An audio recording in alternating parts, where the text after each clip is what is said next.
Next topic है basic accounting terms. Basic accounting terms क्या होती हैं, यानी कि अकाउंटिंग की कुछ डिफरेंट टर्म्स होती हैं जिनको समझना हमारे लिए ज़रूरी है, क्योंकि ये हमारी नॉर्मल जो हम वर्ड्स का यूज़ करते हैं उनका मीनिंग कुछ और डिफरेंट होता है, और जिनको जब हम अकाउंट्स में यूज़ करते हैं तो उनका मीनिंग कुछ डिफरेंट होता है। सबसे पहला पॉइंट है बिजनेस ट्रांजैक्शन। क्या कहता है business transaction? Business transaction and economic activities that effects financial position of the business and can be measured in terms of money, example expenses. यानी कि बिजनेस ट्रांजैक्शन का मतलब होता है कोई भी एक ऐसी इकोनॉमिक एक्टिविटी जो कि हमारे बिजनेस की फाइनेंशियल पोजीशन को अफेक्ट करने वाली है और जिसको हम मनी में कन्वर्ट कर सकते हैं, जैसे कि एक्सपेंसेस। कोई भी इकोनॉमिक एक्टिविटी वही होती है जहाँ पर हमारी मनी की इन्वॉल्वमेंट होती है। जहाँ पर हमारी मनी की इन्वॉल्वमेंट नहीं होती है उसे हम बिजनेस ट्रांजैक्शन नहीं कह सकते हैं। जैसे कि यहाँ पर एक शेफ़ है, अगर वो एक रेस्टोरेंट में कुकिंग कर रहा है तो उसको क्या कहा जाएगा? इकोनॉमिक एक्टिविटी कहा जाएगा। लेकिन एक मदर अगर फैमिली मेम्बर्स के लिए खाना बना रही है तो उसे नॉन इकोनॉमिक एक्टिविटी कहा जाएगा। क्यों? क्योंकि वहाँ पर पैसों की इन्वॉल्वमेंट नहीं होती है, क्योंकि शेफ़ को खाना बनाने के लिए क्या मिलती है? सैलरी मिलती है। बट किचन में जब मदर या कोई और हमारा पर्सन अगर खाना बना रहा है तो उसको किसी भी प्रकार का एक्सचेंज में मनी नहीं मिलता है। सेकंड है हमारा कैपिटल। कैपिटल क्या कहता है? Amount invested by the owner in the firm is known as capital. यानी कि अमाउंट इन्वेस्ट, यानी कि वो भी सारी इन्वेस्टमेंट, वो पैसा जो किसने करा है? ओनर ने, यानी कि कंपनी के मालिक ने। किसके अंदर? फर्म के अंदर। यानी कि जो भी वो फर्म है, जो भी उसकी कंपनी है, उसे हम क्या कहते हैं? Capital. It may be brought in the form of cash और एसेट्स बाय द ओनर। उसको हम कैश में भी ला सकते हैं और एसेट्स में भी ला सकते हैं। यानी कि जब कोई पर्सन किसी भी तरीके के बिजनेस में इन्वेस्टमेंट करता है तो उसे हम क्या कहते हैं? कैपिटल। जैसे कि उसने इन्वेस्ट करा 1 लाख रुपए, वो कैश लेकर आया और बाकी 2 लाख का उसने जो है फर्नीचर लेकर आया, तो जो उसकी टोटल कैपिटल बनेगी वो कितने की बनेगी? 3 लाख की। नेक्स्ट है अकाउंट। अकाउंट क्या होता है? Account refers to a summarised record of relevant transactions of particular head at one place. यानी कि अकाउंट का मतलब क्या होता है कि जब हमने किसी एक पर्टिकुलर हेड की, यानी कि सपोज करते हैं किसी एक पर्टिकुलर पर्सन के नाम की, रमेश नाम ले लेता है, तो उस रमेश को लेकर के उसकी जितनी भी रेलेवेंट ट्रांजैक्शन होंगी, यानी कि वो सारी ट्रांजैक्शन जो उसको रिलेट कर रही होंगी, हम उसको कहाँ पर लिखेंगे? उसके नाम के नीचे लिखेंगे। तो उसी को, उसके नाम को ही हम क्या कहते हैं? अकाउंट कहते हैं। यानी कि उसके अकाउंट में हम उससे रिलेटेड उसकी जितनी भी इंफॉर्मेशन होती है उसको हम एक ही जगह पर नोट कर लेते हैं। All accounts are divided in 2 sides. और जितने भी हम अकाउंट बनाएंगे अभी, वो 2 साइड्स में डिवाइड होते हैं। जो हमारी लेफ्ट साइड होती है उसको क्या कहा जाता है? Debit side. और जो हमारी राइट साइड होती है उसे क्या कहा जाता है? Credit side. Next is drawings. The money or goods are both withdrawn by owners from business for personal use is known as drawings. For example, purchase of car for wife by withdrawing money from business. Drawing का मतलब हमारे simple, जब हम account से बाहर अगर हम use करेंगे तो ड्राइंग का मतलब होता है किसी चीज़ को ड्रॉ करना, किसी चीज़ को बनाना। लेकिन ड्राइंग का मतलब हमारी अकाउंट्स की लैंग्वेज में कुछ डिफरेंट होता है। अकाउंट का मतलब होता, अकाउंट्स में ड्राइंग का मतलब होता है कि अगर हमने किसी भी तरीके का मनी या फिर किसी भी तरीके का सामान अगर हमने विड्रॉ करा है, कहाँ से? अपने बिजनेस से। किसके लिए? पर्सनल यूज़ के लिए। पर्सनल यूज़ का मतलब होता है कि मैं उस सामान को अपने घर लेकर जाने वाली हूँ, या फिर मैं उस पैसे को अपने घर लेकर जाने वाली हूँ जिससे मेरे बिजनेस को कोई भी फ़ायदा नहीं होने वाला है। यानी कि कोई भी ऐसा खर्चा या फिर कोई भी ऐसा सामान जो हमने अपने बिजनेस से लिया है जिसका हमारे बिजनेस पर कोई भी फ़ायदा नहीं होने वाला है, बल्कि वो हम उसको अपने घर लेकर जाने वाला है, तो उस प्रोसेस को या उस टर्म को क्या कहेंगे? ड्राइंग। अगर किसी पर्सन ने अपनी वाइफ को परचेज करने के लिए पैसा लिया है, अगर किसी हमारे मालिक ने कार को परचेज करने के लिए क्या लिया है? अपनी बिजनेस से कुछ पैसा निकाला है ताकि वो कार को परचेज कर सके। किसके लिए? अपने वाइफ के लिए। तो वो जो उसने परचेज के लिए जो पैसा निकाला है उसे क्या कहा जाएगा? ड्राइंग्स। ठीक है। नेक्स्ट है हमारा एसेट्स। एसेट्स क्या होती है? एसेट्स हम पीछे भी काफ़ी वीडियोस में क्लियर कर चुके हैं कि एसेट्स वो सब चीज़ होती है जो भी हमारे बिजनेस की क्या होता है? हमारा खुद की जो चीज़ें होती हैं। जैसे कि assets are valuable and economic resource of an enterprise useful in its operation. Assets can be broadly classified as current assets and non current assets. Assets वो सारी वैल्यूएबल आइटम्स होती है किसकी, सारी एंटरप्राइजेस की, जैसे कि मेरा फ़ोन हो गया, मेरी टेबल चेयर, मेरा फर्नीचर जो रखा हुआ है, मेरी कार, मेरा घर, ये सब क्या होंगे, मेरी एसेट्स होंगी। एसेट्स जो होती हैं वो 2 टाइप्स की होती है, current assets and non current assets. Current assets क्या कहती है, current assets are those assets which are held for short period and can be converted into cash with in 1 year. यानी कि करंट एसेट्स वो सारी एसेट्स होती हैं जिसको हम सिर्फ छोटे पीरियड के लिए ही रखते हैं और जिनको हम 1 साल के अंदर कैश में कन्वर्ट कर सकते हैं, जैसे कि डेप्टर्स हो गया और स्टॉक हो गया। नीचे यहाँ पर एग्जांपल में भी बता रखा है कि नॉन करंट एसेट्स क्या होती हैं, कोई भी करंट एसेट्स क्या होती हैं, जैसे कि कोई भी पैसा हो गया, कोई भी वो पैसा जो हमारा बैंक में रखा हुआ है, कोई इन्वेंट्रीज का मतलब होता है जिस भी चीज़ का हम बिजनेस कर रहे हैं, और अकाउंट रिसीवेबल्स यानी कि डेप्टर्स कौन लोग होते हैं, जो हमें कुछ टाइम के बाद पैसा वापस करते हैं, क्योंकि या तो उन्होंने हमसे कुछ पैसा उधार लिया होगा या फिर उन्होंने जब हमसे सामान खरीदा होगा तो हमने उनको जब सामान बेचा तो वो उधार में बेचा होगा।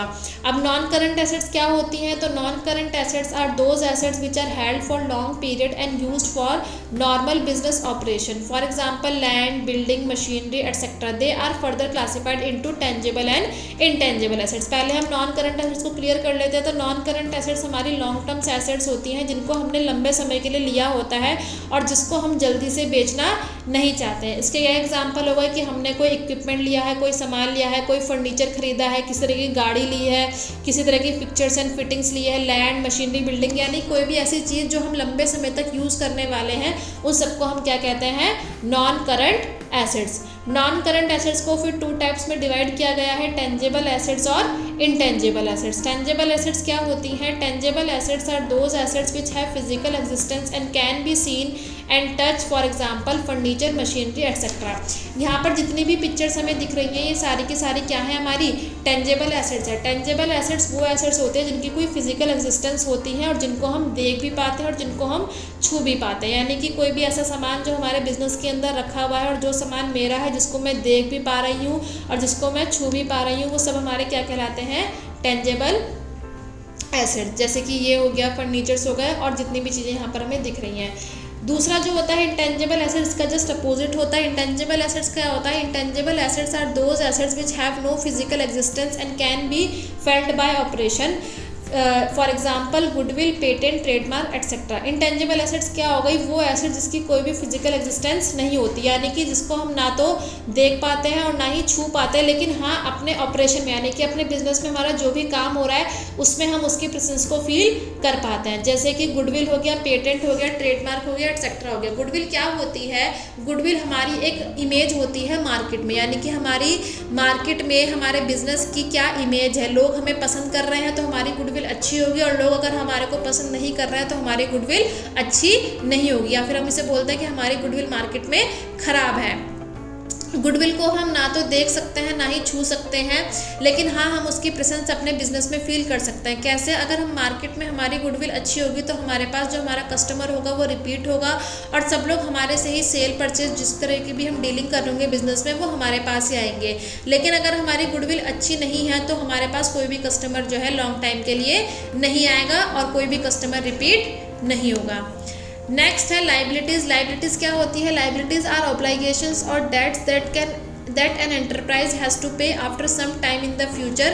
Liabilities can be classified as current liabilities and non-current liabilities. Liabilities क्या होता है, assets का just opposite होता है। assets वो चीज़ें होती हैं जो कंपनी की खुद की होती हैं, liabilities वो होती हैं जो कुछ पैसा, वो सामान, वो पैसा जो हमें फ्यूचर में कुछ टाइम बाद क्या करना पड़ता है, वापस करना पड़ता है, उसको हम क्या बोलते हैं, लाइबिलिटीज़। यानी कि किस तरह का कोई बिल हो सकता है, हाउस का रेंट हो सकता है, कहीं और से जो हमने पैसा लिया है, हमारी गाड़ी की EMI हो सकती है, यानी कि वो सब सामान या वो सारा पैसा जो हमें किसी को वापस करना है वो सब हमारी क्या कहलाती है, लाइबिलिटीज़ कहलाती है। लाइबिलिटीज़ में भी 2 टाइप्स की होती है, current liabilities and non current liabilities. Current liabilities क्या कहती है, करंट लाइबिलिटीज़ आर ऑब्लिगेशन और debts that are payable with in a period of 1 year, for example creditors, bills payable etcetera. यानी कि वो लाइबिलिटी जो हमें 1 साल के अंदर अंदर पे कर देनी है, कोई भी ऐसा बिल या कोई भी ऐसा सामान जिसको हमें 1 साल के अंदर पे करना है, तो वो हमारा क्या कहला जाता है, करंट लाइबिलिटीज़। इसके नीचे कुछ एग्जांपल्स दिए गए हैं, कैश डिविडेंड पेबल,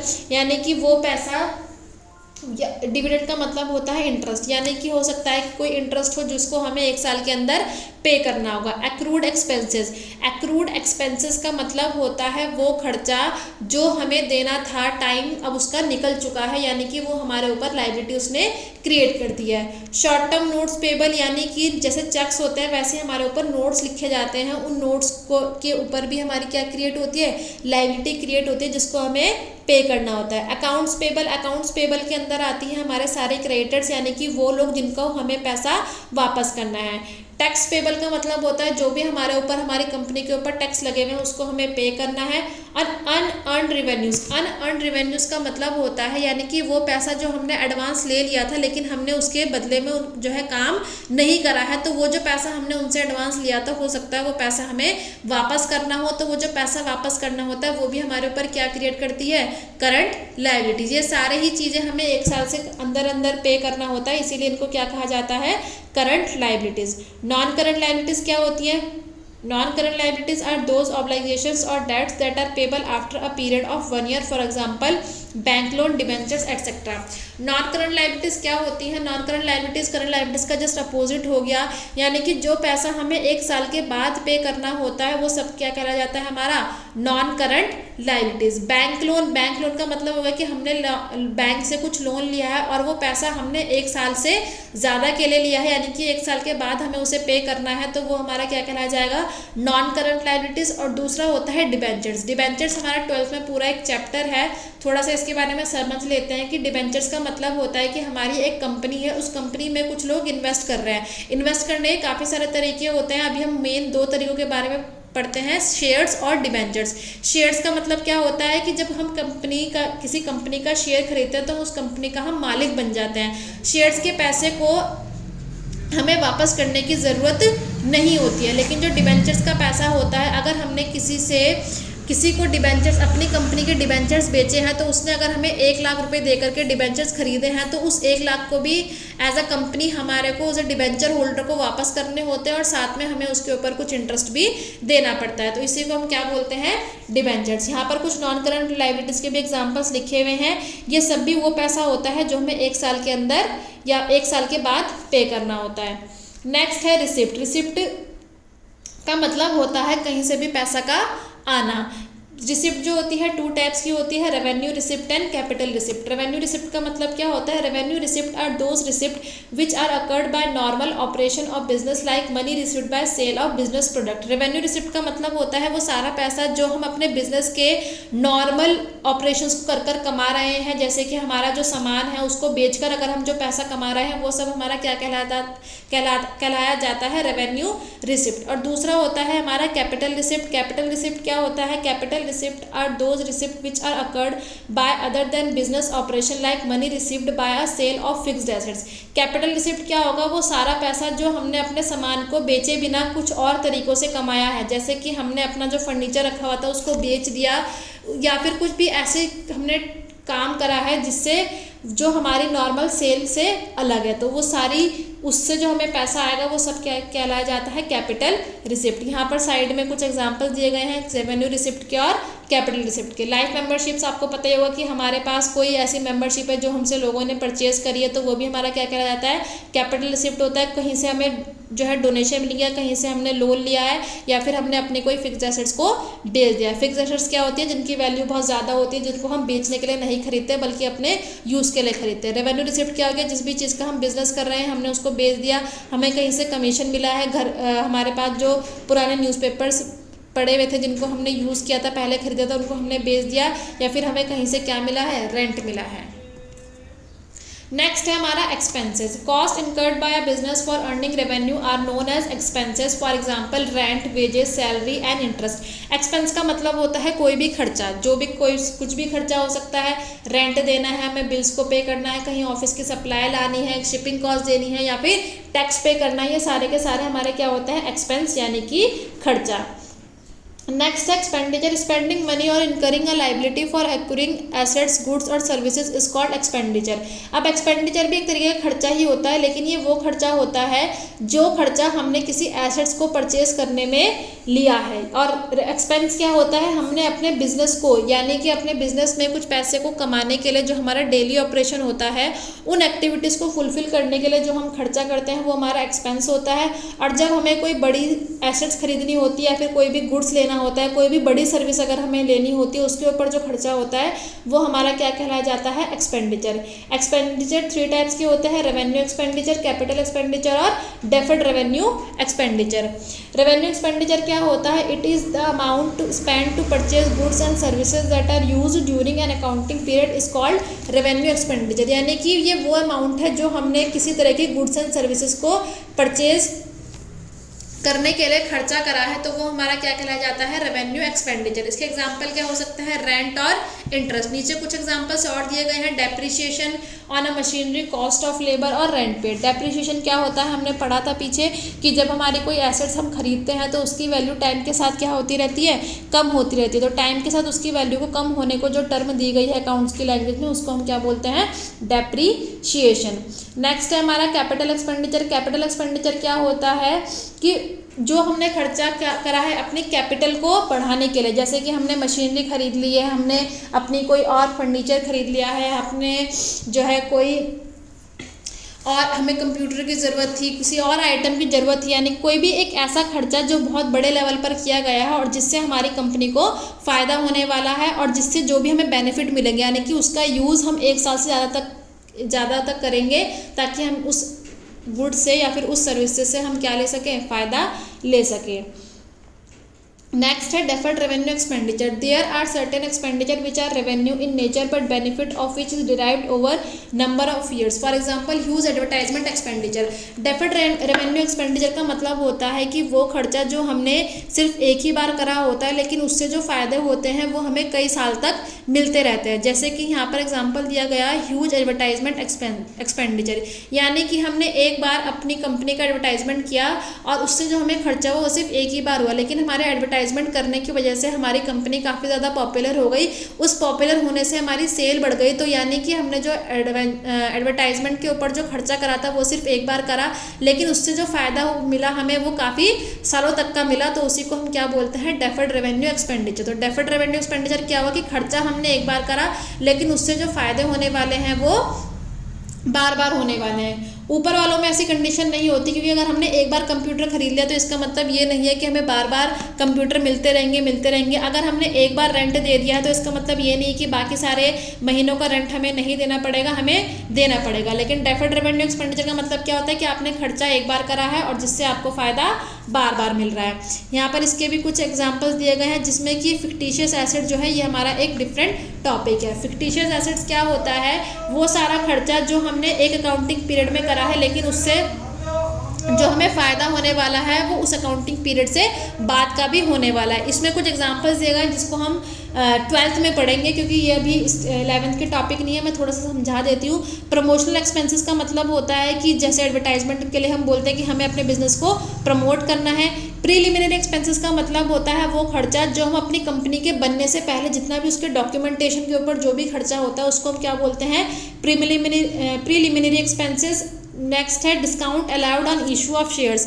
अब ये शेयर्स और डिवेंचर जैसे मैंने बताया 12th का टॉपिक है, तो जब भी हम शेयर्स को मार्केट में डालते हैं तो हमें उसके ऊपर कुछ डिस्काउंट देना पड़ता है। ये तो जो डिस्काउंट की जो वैल्यू होती है वो भी हमारी फिक्टिशियस एसेट्स होती है, और जब भी हमारे डिबेंचर्स के ऊपर किसी भी तरीके का लॉस होता है तो वो भी हमारी फिक्टिशियस एसेट्स के अंदर आता है। एग्जाम्पल्स हमारे लिए इतने इंपॉर्टेंट नहीं है, ये हमारे एग्जाम में नहीं आने वाले हैं, ये सब कुछ 12th का टॉपिक है। तो नेक्स्ट है प्रॉफिट। प्रॉफिट का मतलब क्या होता है, ये इजी है। प्रॉफिट जो भी हमने अपना प्रॉफिट क्या करा है, अर्न करा है, जितना भी हमने रेवेन्यू था, हमारी इनकम थी, उसमें से हमने अपना एक्सपेंस यानी कि खर्चों को माइनस कर दिया, तो जितना भी पैसा हमारे पास बचा वो सब क्या कहलाया जाएगा, हमारा प्रॉफिट। गेन क्या होता है? A non recurring profit from events और transaction incidental to a business such as sale of fixed assets, appreciation in the value of an assets etcetera. Gain क्या होता है? कोई भी ऐसा प्रॉफिट जिसके लिए हमारे को उम्मीद नहीं थी, यानी कि वो अचानक से हमें मिल गया, जिसको देख करके हम क्या हो गए? शॉक हो गए। तो वो पैसा जिसके लिए हमें उम्मीद नहीं थी और हमें एक्स्ट्रा मिल गया, उसको हम क्या कहते हैं? गेन कहते हैं। जैसे कि हमारी किसी एसेट्स की वैल्यू एकदम से बढ़ गई और हमने अपनी किसी एसेट्स को बेचा तो हमें उससे ज़्यादा पैसा मिल गया। लॉस का मतलब जस्ट प्रॉफिट का अपोजिट, कि हमारे एक्सपेंसेस ज़्यादा हो गए और हमारे रेवेन्यू कम हो गया। रेवेन्यू का मतलब होता है पैसों का आना। गुड्स क्या होता है? The product in which the business deal, the items that are purchased for the purpose of resale and not for use in the business are called goods. Goods का मतलब क्या होता है? वो सारा प्रोडक्ट जिसका बिजनेस क्या कर रहा है? डील कर रहा है, यानी कि हमारे बिजनेस का जो भी आइटम होगा, जिसका भी हम सेल एंड परचेज करते हैं, उसको हम क्या कहते हैं? गुड्स कहते हैं। गुड्स क्यों खरीदे जाते हैं? ताकि हम उनको क्या कर सकें? रीसेल कर सकें, हम उनको दोबारा से बेच सकें, ना कि हम उनको खुद के यूज़ करने के लिए खरीदते हैं। ये यहाँ पर गुड्स की कुछ फ़ोटोज़ हैं, जैसे कि डोनट हो गया, टूथपेस्ट हो गया, ये यहाँ पर वैक्यूम मशीन हो गया। तो ये सारे के सारे क्या करता है? बिजनेस खुद के लिए नहीं खरीदता, बल्कि अपने किसके लिए खरीदता है? कंज्यूमर के लिए खरीदता है, और इसका ही हम बिजनेस कर रहे होते हैं। नेक्स्ट है हमारा परचेज। परचेज का मतलब होता है the term purchase are used only for the goods produced by a business for resale. In case of trading concern it is purchased of final goods and in manufacturing concern it is purchased of raw materials. Purchases में भी cash purchase और credit purchase. Purchase का simple सा मतलब होता है किसी भी सामान को खरीदना, यानी कि परचेज हमने करा है किसके लिए? गुड्स के लिए, ताकि हम क्या कर सके? उस सामान को बेच सके। लेकिन अगर हमारा जो बिज़नेस है वो मैन्युफैक्चरिंग वाला बिजनेस है, तो वो जो सामान हम खरीदते हैं उसको हम कैसे यूज़ करते हैं? Raw materials. रॉ मटेरियल्स का मतलब होता है कच्चा माल। जैसे कि अगर हमारा आइसक्रीम का बिजनेस है, हम आइसक्रीम की मैन्युफैक्चरिंग कर रहे हैं, तो आइसक्रीम हमारा फाइनल गुड्स हो जाएगा, और उस आइसक्रीम को बनाने के लिए हमें दूध चाहिए, तो दूध हमारा क्या हो जाएगा? Raw material. जो हमारी परचेज होती है वो कैश में भी हो सकती है और वो क्रेडिट में भी हो सकती है। कैश परचेज का मतलब होता है कि हमने जो सामान खरीदा है वो पैसों में खरीदा है, और क्रेडिट परचेज का मतलब होता है कि जो सामान हमने खरीदा है वो उधार में खरीदा है। परचेज रिटर्न का मतलब होता है when purchase goods are return to the supplier, these are known as purchase return. यानी कि हमने जो सामान खरीदा है वो हमने जा करके क्या कर दिया? दोबारा से सप्लायर को वापस कर दिया। तो वो बेचा खरीदा हुआ माल जब हम किसी को वापस कर देते हैं तो उसको हम क्या कहते हैं?